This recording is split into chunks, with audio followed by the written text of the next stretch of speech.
NBC, you got some equipment up here. NBC got a tripod up here.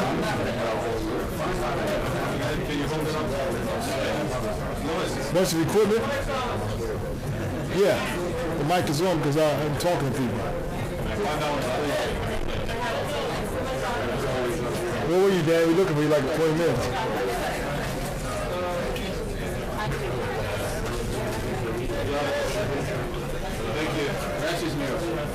Thank you, Paul.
Thank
you.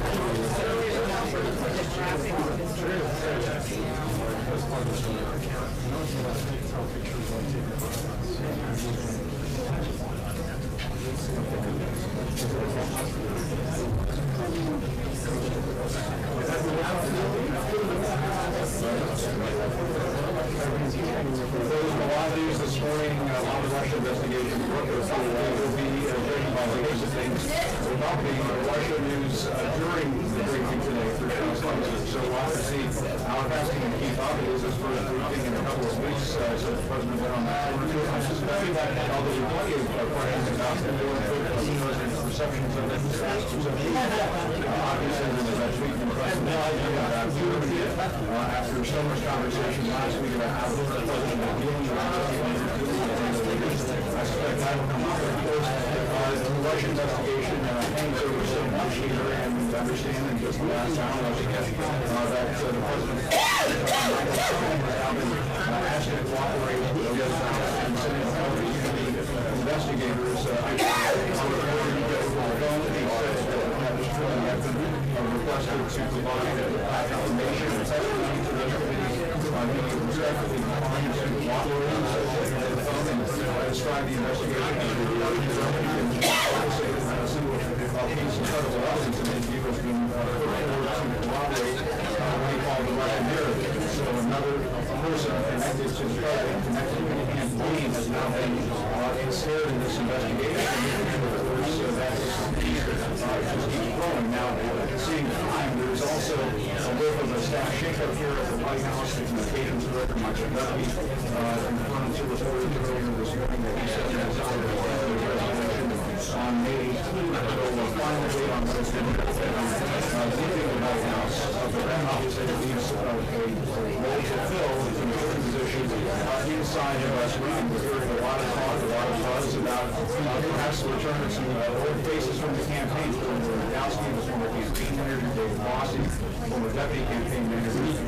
They were spotted outside the White House and maybe talked about in terms of being part of this war room rapid response team that's being talked up both inside the White House and among the president's outside supporters. And so a lot to discuss for Sean Spicer, and just going by the way things have been going, you might get a note during the middle of this briefing advising him that there are other things to talk about. So a lot to see how this plays out. But it'd be good to see an on-camera briefing and all this. How serious I was on that for 8 or 9 days, and it's not really a presidential news conference. Got very few briefings by top officials, and those briefings that we did get were off camera. And so it is comforting to see this White House put somebody forward on camera, on the record, that they questions. Deputy director there, remember Joe Lieberman, he took his name out of consideration several days back. So at the moment, with Robert Mueller heading up the investigation, the Department of Justice's Russian investigation, there was a vacancy there at the top of the FBI, now the acting FBI director. You know, he's the latest name to have been fixed. Okay, bye-bye.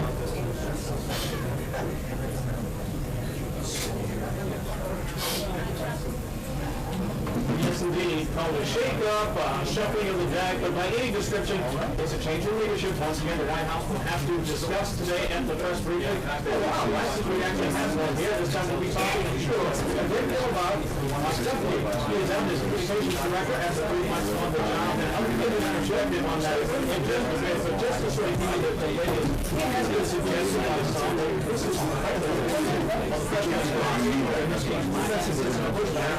the constant barrage of stories suggesting the battle between the Trump campaign and Russia. None of which, by the way, has been simply not knowing what the Trump doctrine is all about. Of course, that being American first. Let me share part of the letter that he has actually written. He does leave the White House on good terms, according to officials here. Duffy writing at a private meeting which he held on Thursday, May 18th. I attended my resignation as the President for Communications. He goes on to say, I offer to remain in the position through the President's administration and be accepted. Finally, the reasons for my departure are personal and have been my great honor to serve President Trump and this administration.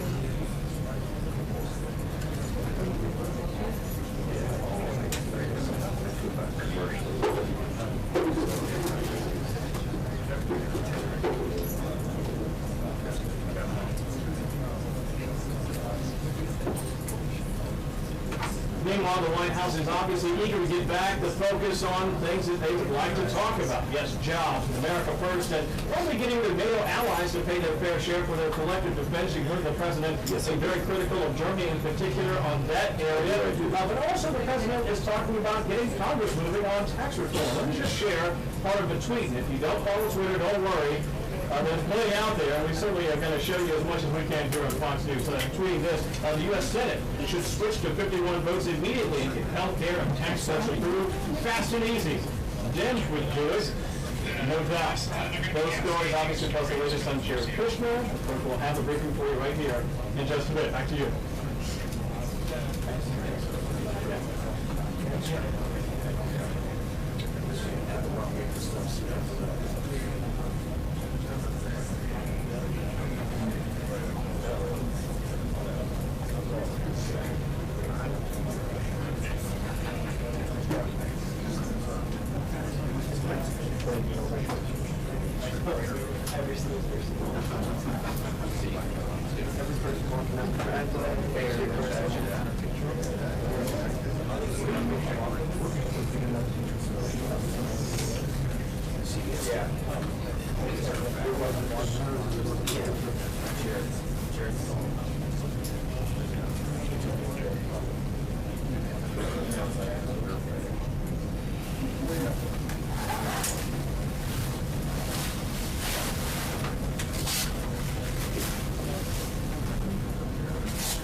We're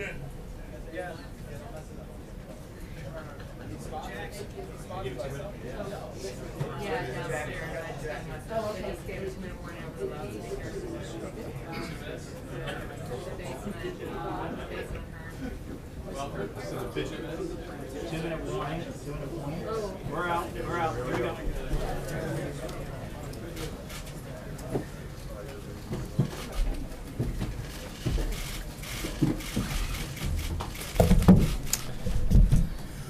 Good afternoon.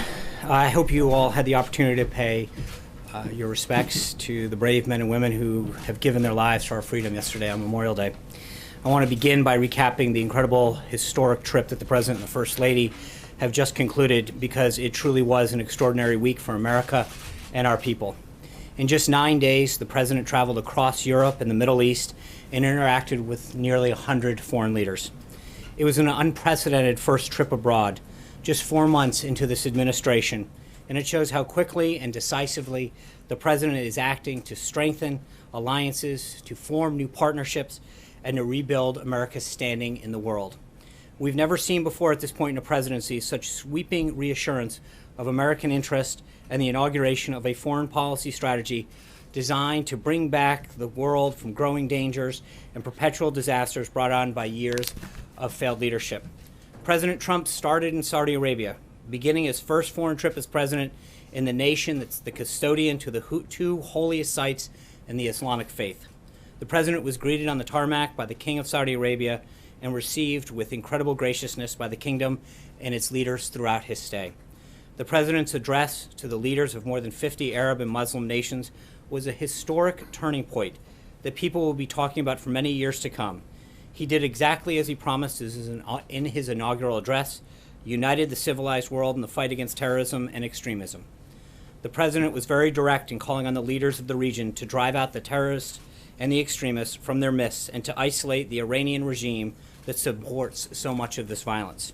He let American allies know exactly what they can expect from us going forward, what he called, quote, a principled realism rooted in common values and shared interest. He laid out the case in persuasive detail for why the Muslim world must take the lead in combating radicalization. And he concluded by saying that if those nations go forward, quote, unified and determined to do what it takes to destroy the terror that threatens our world, then there is no limit to the great future our citizens will have. The president's historic speech was met with nearly universal praise. Former CIA Director Jim Woolsey called it, quote, a courageous speech. Former House Speaker Newt Gingrich said in the Washington Post that we have to look back decades to, quote, find a comparatively dramatic moment in the history of U.S. foreign policy. And former Democratic Representative Jane Harman said that she, quote, loved the idea that he's going to the fount of all three major religions. Countless Arab allies also praised the president's leadership on this visit. President al-Sisi of Egypt said that President Trump is, quote, a unique personality that is capable of doing the impossible. The Saudi foreign minister said that, quote, this is the beginning of a turning point in the relationship between the United States and the Arab and Islamic world.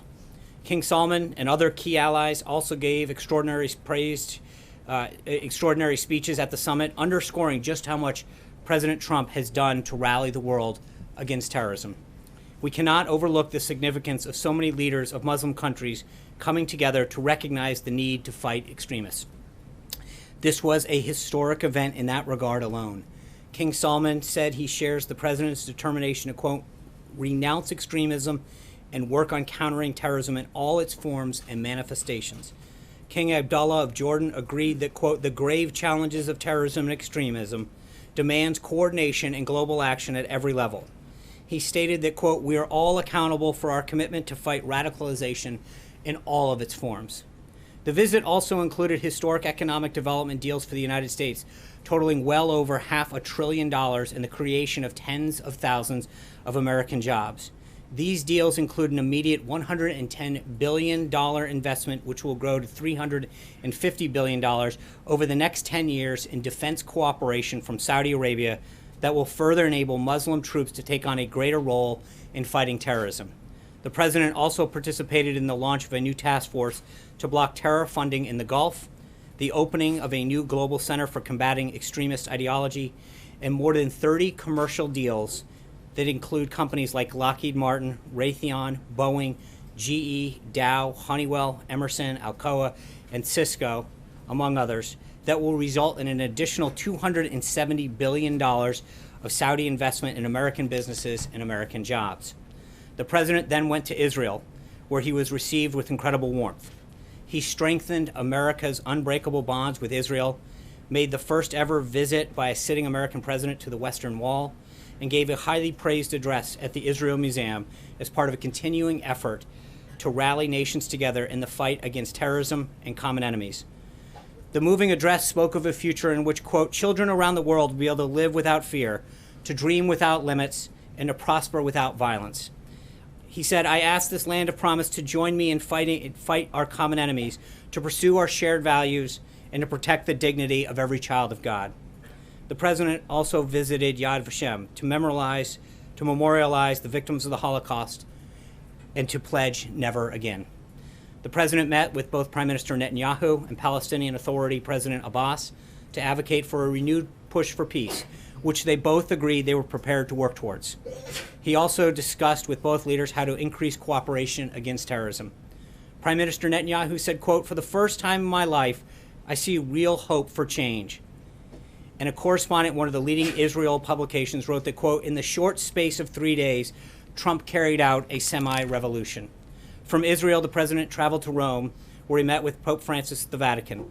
They had a very productive conversation about combating ISIS and other terrorist groups, protecting religious liberty, and numerous other issues. The president and the First Lady were incredibly honored by the visit. The president then attended the NATO summit in Brussels, where he boldly stood up for American taxpayers and our common defense by calling on other NATO countries to pay their fair share on a speech delivered with the leaders of all of NATO's countries all present. Hardworking Americans saw a leader represent them and their security on the international stage. The president also urged NATO to adapt the alliance to more effectively combat terrorism. Later in the meeting, the member states unanimously agreed on those two priorities, and the Secretary General was extremely complimentary of the president's work to dramatically strengthen the alliance by getting member states to increase their contributions. Finally, the president traveled to the G7 summit in Sicily, where he and other leaders discussed how to better promote prosperity and security for each of their countries. Those meetings were marked by outstanding success that we see reflected in the communique that was issued. They include a strong statement that G7 nations will stand against unfair trade practices and a commitment to fostering a true level playing field. The G7 leaders also endorsed the right of sovereign nations to control their borders and endorsed in that communique the policy outlined by President Trump to seek resettlement of refugees as close as possible to their home countries so that they can be part of an eventual rebuilding. This language on migration and refugees was a major shift in policy towards the shift of the president. The G7 formally also condemned the use of chemical weapons, and needless to say, the president's leadership was critical in setting those priorities for the nation. In addition, the president also met with Prime Minister Abe of Japan. The two agreed on the need for enhanced sanctions with respect to North Korea. The president concluded his trip with an address to the service members and their family at Naval Station Sigonella to thank them for their service on Memorial Day weekend and to deliver another strong message about the unity in the fight against terrorism. Then yesterday, President Trump spoke at Arlington National Cemetery for Memorial Day services and visited the grave sites of many of our fallen heroes. This was an extraordinarily successful and historic 9-day trip the president took. He accomplished the return of a strong America to international affairs, rallied civilized nations of the world against terrorism, took real steps towards peace in the Middle East, and renewed our alliances on the basis of both shared interest and shared burdens. The trip sets the stage for a much more safe and prosperous nation here at home and a more peaceful world for all. We're back at home now, and the president and his cabinet are moving full steam ahead on the president's agenda. As the president noted this weekend, his plan for the most significant tax reform in decades continues to progress, led by Secretary Mnuchin and NEC Director Cohn. While the president was away, the team here held several meetings with members in leadership. In particular, Secretary Mnuchin met separately with the House Ways and Means Committee, Republican and Democrat members, the Freedom Caucus, and the Republican Study Committee. The vice president also discussed tax reform with multiple members and with leadership during his regular visits to Capitol Hill. We'll begin holding industry listening sessions next week, providing an opportunity for business leaders and job creators to give us their inputs on what reforms are necessary to allow us to grow jobs and the economy. This morning, the President met with Environmental Protection Agency Administrator Pruitt. One of the topics that they discussed, of course, was the President's upcoming decision on the Paris Climate Accords. As I've told you overseas, this is the subject that the President is spending a great deal of time on, and one that he spoke to the G7 members about during their meetings. Ultimately, he wants a fair deal for the American people, and he will have an announcement coming on that shortly. Also today, the President's trade representative, Ambassador Robert Lighthizer, is having several meetings with representatives from the Vietnamese government, including the Prime Minister and the Trade Minister, ahead of tomorrow's visit between the President and the Prime Minister. U.S. Trade Representative will have readouts on those meetings available for you this afternoon. Ambassador Lighthizer will also be speaking at the Chamber of Commerce Gala this evening for the Vietnamese Prime Minister. That speech should be available via the U.S. Chamber's Facebook page. During his speech, Ambassador Lighthizer will highlight the developments of our bilateral relationships with Vietnam over the past 2 decades, while underscoring the work ahead in addressing the challenges presented by the recent sharp increase in our trade deficit with Vietnam. As the President has made abundantly clear, trade deficits and unfair trade practices have disproportionately hit American workers. Through a robust and varied trade agenda, this administration is strengthening our important relationships with partners like Vietnam by leveling the playing field with American businesses throughout the world. And with that, take your questions. Bill. Yeah, to the issue of the Russia probe, I'm wondering, Sean, if you can tell us when the President knew, whether the President knew at the time that Jared Kushner was seeking to establish back-channel communications at the Russian embassy to the Russian government. And if he didn't know at the time, when did he find out?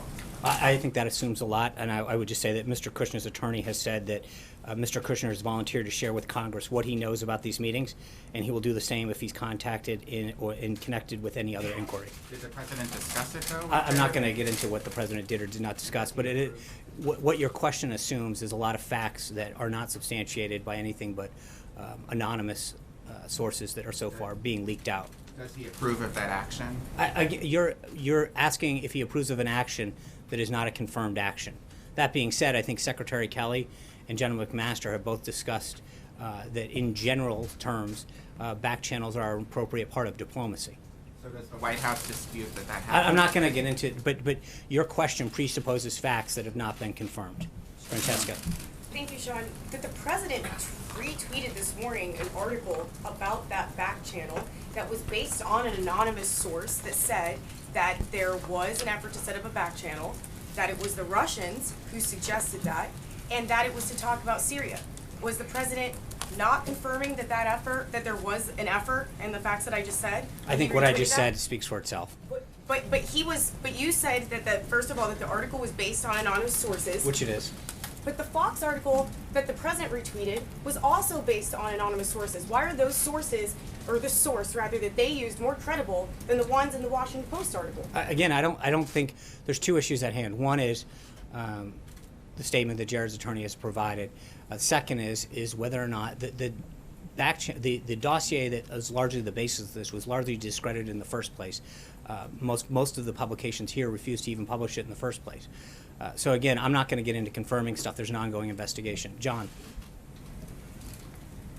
Gizzy. Oh. I'm sorry. Thank you, Sean. I have 2 questions. First, the President, for the second time in a month, retweeted his desire for the Senate to reduce the votes to pass anything to 51, which would effectively scuttle the filibuster for legislation as it has been scuttled for nominations. Is this something he discussed with Majority Leader McConnell or any of the Senate leadership before he tweeted it? I think the concerns that he's had with the pace of the Senate has been longstanding.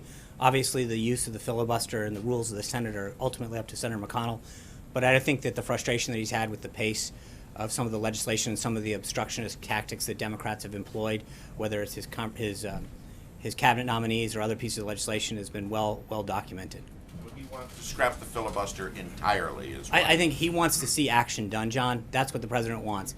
Whether it's the delays that Democrats pose to his cabinet nominees or pieces of legislation, he wants action. This President was elected to get things done, and he wants to see things move through the House and the Senate, especially when you've got a majority of support and people to stop playing games. Zeke? Second question, I did want to mention that before he left to go abroad, the president praised Philippine President Duterte for his action against drug dealers and dealing with them. Various human rights groups have condemned President Duterte, saying that a lot of the executions of drug dealers have been done without trial. Does the president stand by his words of praise for the Philippine president? I think the president recognizes the need to combat drugs, but he also believes in human rights. It's something that he's worked with several countries. It's one of the reasons that he's reviewing the Cuba policy, et cetera. He wants human rights. It's something that's very strong to him. It's something that he's discussed in private with several countries. Zeke. Tomorrow is the deadline for the Jerusalem Embassy Act, for the expiration of the last Obama waiver, the 6-month waiver. Has the president made a decision whether or not to sign another waiver? No. And so that decision will be made in the next 24 hours, presumably? When the president has a decision to make, we'll let you know. Secondly, we're also waiting on a few other reviews, both for the ISIS review as well as the Afghanistan review. Right. What is the status of those? You mentioned that Paris will be hearing this week. The president said, what about the other two subjects? I think on the Afghanistan review, he's still reviewing that from the Department of Defense. When we have an announcement, we'll let you know. Sarah. Thanks, John. The president tweeted on Sunday that he thinks Republicans should, quote, add more dollars to health care and make it the best anywhere. What did he mean by that? Well, there's a lot of savings that are coming out of the repeal and replace effort right now. I think we're at $119 billion that we saved through the president's efforts. And I think health care has been something that the president's been very clear on throughout his time as a candidate, well through his presidency, to make sure that the American people get the care and the accessibility that they need. He understands how important health care is. And the bottom line is he's going to do whatever it takes to make sure that people have quality, accessible health care. But add more dollars, did he mean to the high-risk pools? Did he mean to the cost-sharing reduction payments? Where did he want to add them? I think this is the bill's in progress. Obviously, it's in the Senate right now, and he's willing to work with them to do what it takes. Olivier. Thanks, John. Following on one of Zeke's questions, Afghanistan's now the country's longest war. How much more American blood and treasure is the president willing to expend, and does he think it's a winnable conflict? I think the conflict that he wants to defeat ISIS. He wants to defeat al-Qaeda. He wants to defeat threats, to defeat terrorism. I think I just read to you throughout the trip, that was the common thread. The uniting the Muslim world, talking about it with Prime Minister Netanyahu and President Abbas, talking about it even with the Pope, that wherever he went on this 9-day trip, protecting our country, protecting the world's people, was at the front of that discussion. And I think he wants to do whatever he has to do to make sure that our country is safe and our people are safe. That's why he's asked for this review. Right. Sean, let me ask you a couple, if you don't mind. First, on tax reform. The president tweeted over the weekend that it was going, quote, very well. You just used the word progress. However, Republicans on the Hill still appear to be divided. The president tweeted today that maybe they should reverse the filibuster rule. So I'm wondering what the progress is and what is it that is going very well at this point in time? I think the reception that Secretary Mnuchin and others on the staff have gotten from leadership, members of the House Ways and Means Committee, Senate Finance, et cetera, has been very welcoming, as well as in the business community. But I think obviously part of as I just mentioned to the previous question, part of the reason that he is frustrated with the Senate rules is because when there is a majority of support on key issues or key people, as the case was in the confirmation progress, he thinks it's standing in the way of progress that the American people have asked for. Let me ask you about the FBI director. Before the foreign trip, Joe Lieberman was the leading candidate identified by the president. Mr. Lieberman's out. Where does the FBI director search stand? John Pistole, is he at the White House interviewing today? Is he the leading candidate at this point?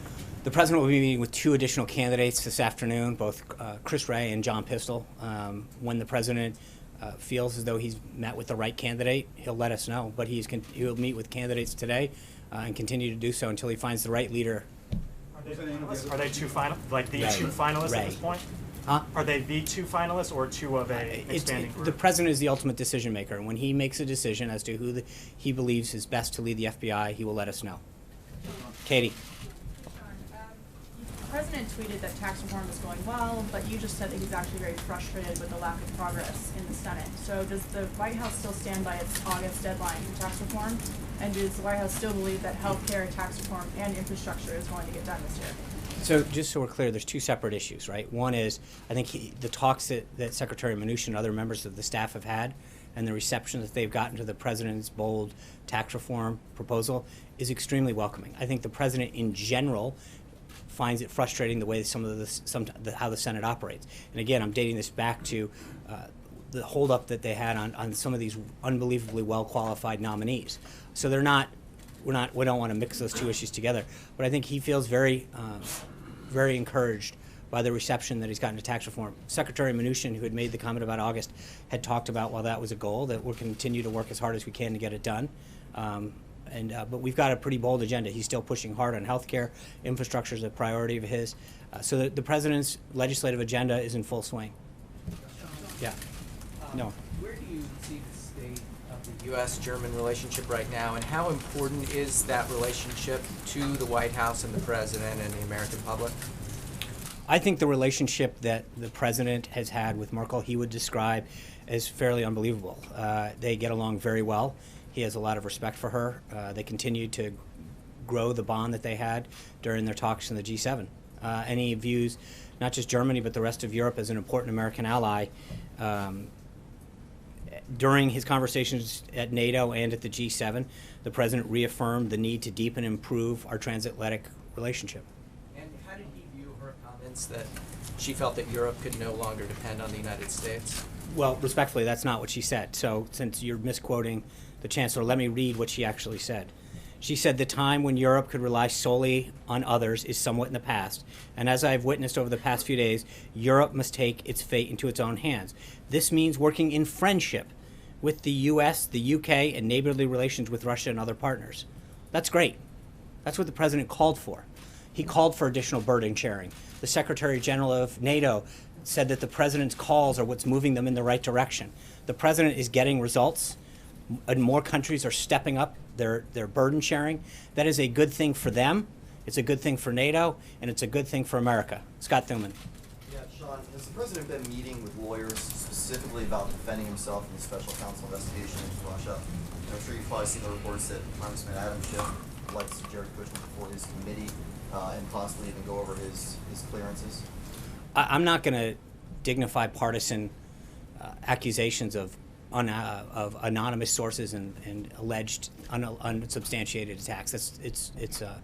So I'm not even going to just. About the president, whether or not he's had any meetings. If we have, if the president has a lot of meetings. If the president has a decision on anything, we'll be sure to let you know. Yeah, Brian. First, welcome back, by the way. Thanks. Two quick questions. This weekend, while you all were gone, someone shot up the Lexington Herald-Leader, and of course we understand what happened in Montana with now Congressman Gianforte.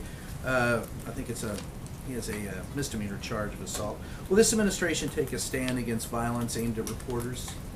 We'll take a stance against violence against any individual. Well, and so would you, all right, second, let me follow that up with, would you support legislation? You all have been the ones that have come out screaming against fake media. Would you support legislation that would support real reporting, such as this SHIELD law I've asked you before, such as other? We have a constitution, Brian, that supports the First Amendment, which allows all Americans, and anyone in this country, frankly, the freedom of expression. We support that full. The second question. When you say that you're gonna try to defeat ISIS and Al Qaeda, what are you doing to eliminate the abject poverty that is the breeding ground for the terrorists? As we've mentioned before, his national security team is putting together a holistic solution to defeating ISIS. When that strategy is complete, we'll have something for you on it. So you said that a back channel is an appropriate part of diplomacy. I didn't say that. I said that Secretary Kelly and General McMaster have both commented on that. Can you add more to that? Well, how is it that it's appropriate for someone who's a private citizen, not sworn in as an official of the U.S. government, to conduct any kind of negotiation or diplomacy with a foreign official? Again, I would just refer you to both the comments that Secretary Kelly, General McMaster have said about how they can be an important tool in diplomacy. But at the time, there was no one who was close to the president who was working in an official government capacity. How is that appropriate? Again, I think that both of those individuals who are steeped in national and security and foreign policy have said that that can be an effective tool, generally speaking, in diplomacy. Shannon. I know the president hasn't made a public decision on the Paris Agreement, and I know you don't want to get out ahead of him, but on the more broad issue of climate change, Can you say whether or not the president believes that human activity is contributing to the warming of the climate? Honestly, I haven't asked him. Okay. I can get back to you. And do you feel like that is a decision he's still trying to make? I don't know. I honestly haven't asked him that specific question, so I would feel. Just real quick on healthcare to follow up on a question back there. So as part of the tweet about wanting to add more money to get better healthcare, would the president consider putting back some of the Obamacare taxes that were taken out of the health bill as it goes into the Senate? Would he be in support of keeping taxes in there to help pay for health care? Again, that negotiation is ongoing with the Senate, and I don't want to presuppose what the president may or may not want to do. Deborah. Let me finish, please. Thank you, Sean, for calling on me. Angela Merkel's quote, "We Europeans must really take our destiny into our own hands." How did the president react to that? And will this have any effect on what he wants to do, what he decides to do with Paris? No, I think he, like I said a moment ago, the president believes that seeing Europe and other NATO countries increase their burden sharing is a very positive thing for their own countries, for NATO as a whole, and for the United States. To see these individuals heed the call that he has so eloquently put out over the last frankly, well over a year. But when you look at the comments that the Secretary General made, he recognizes that the president's rhetoric has had an extremely positive effect on the strengthening of NATO and other countries stepping up the percent of their own GDP that they're putting towards their common national defense. That benefits everybody. It benefits us, it benefits NATO, and it benefits themselves. And will it affect his decision on Paris? What, I'm sorry? Will it have any effect on his decision I on don't, Paris? obviously, that's, what he ultimately decides is up to him. Sean, does the departure of Michael Duffy signal some kind of broader reorganization in the West Wing? Obviously, we're hearing that former campaign aides like Corey Lewandowski and David Bossie might be returning. There's a war room that is setting up to deal with Russian investigations. I don't think so. I think the president is very pleased with his team, and he has a robust agenda, as I've just outlined, that he looks forward to working with Congress to get done to achieve results for the American people. Is the White House considering changing how you communicate the president's message at all? I mean, be it him communicating directly more or different faces at the podium? Well, I don't think that there's anything that we haven't said before about how, the president has a unbelievably qualified cabinet, and we've utilized them a ton in the past. If we can continue to do that on key issues, we're going to do that. Ultimately, the best messenger is the president himself. He's always proven that he is the best messenger, not just for what he wants to articulate, but that the American people resoundingly chose him as their president because he understands the frustrations and concerns and values of the American people, and he is probably the best person to communicate that. Do you think that he is happy with the messaging that's been done thus far? I think he's very pleased with the work of his staff. I think that he is frustrated, like I am and like so many others, to see stories come out that are patently false, to see narratives that are wrong, to see quote-unquote fake news. When you see stories get perpetrated that are absolutely false, that are not based in fact, that is troubling, and he's rightly concerned. Can you give an example of fake news, Sean? Yeah, absolutely, Jim. I'll give you an example. Please. Sure. Friday, the president was having a great discussion at the G7, and someone from the BBC and ultimately an incoming reporter from the New York Times retweeted that the president was being rude by disrespecting the Italian prime minister. And when in fact you all in every one of the meetings that we sit in watch the president with that one earpiece that's been used by other presidents. And yet the president did a great job at NATO, building stronger bonds at the G7, increasing America's presence around the world. And that's the kind of thing that the BBC and ultimately the reporter who's now joining the New York Times push out and perpetuate with no apology. What, you're shaking your head, Peter. I mean, it's true. You did it. No, and I'm answering Jim's, but I think, but I guess that's, make mistakes. No, but that's not, but that's just fake. That is a fake, that is a. Your trip was all over the front page. You're making something out of one tweet instead of the. But again, you guys defend your cover. mistakes like that. With all due respect, I was asked to give an example, and I did it. Prominence than anybody ever. I gave an answer to Jim. The problem is that I think the president, to the question, gets frustrated when he sees fake stories get published, things that aren't based in fact, and a narrative gets pushed. Significant, though. That's just So that's just, well, with all due respect, I think when you see instances like that get perpetrated over and over again, that is frustrating. I'm not here, I didn't come here with a list of things, but I think that there's, well, thank you, I appreciate it. What you get to decide what's big and what's not. I think there's a lot of the stuff that has gotten pushed out based on unnamed, unaccountable sources that is very troubling. And I think when you see the same kind of thing happen over and over again, it is concerning. And I think the president has fought very hard to bring back jobs. You, as I mentioned, you had over $500 billion of investment that's coming in that's going to grow jobs, grow our economy. That should be a big story. The president's results when it came to fighting terrorism was a big thing. The idea that we're standing up a global center to fight extremism in Saudi Arabia that's uniting Muslim countries, that's a big deal. I think that reports that there's going to be an overhaul of the communications operation are fake news.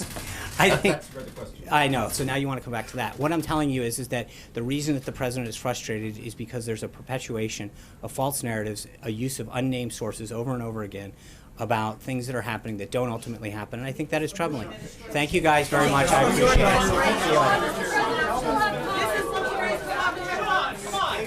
Kushner fake news?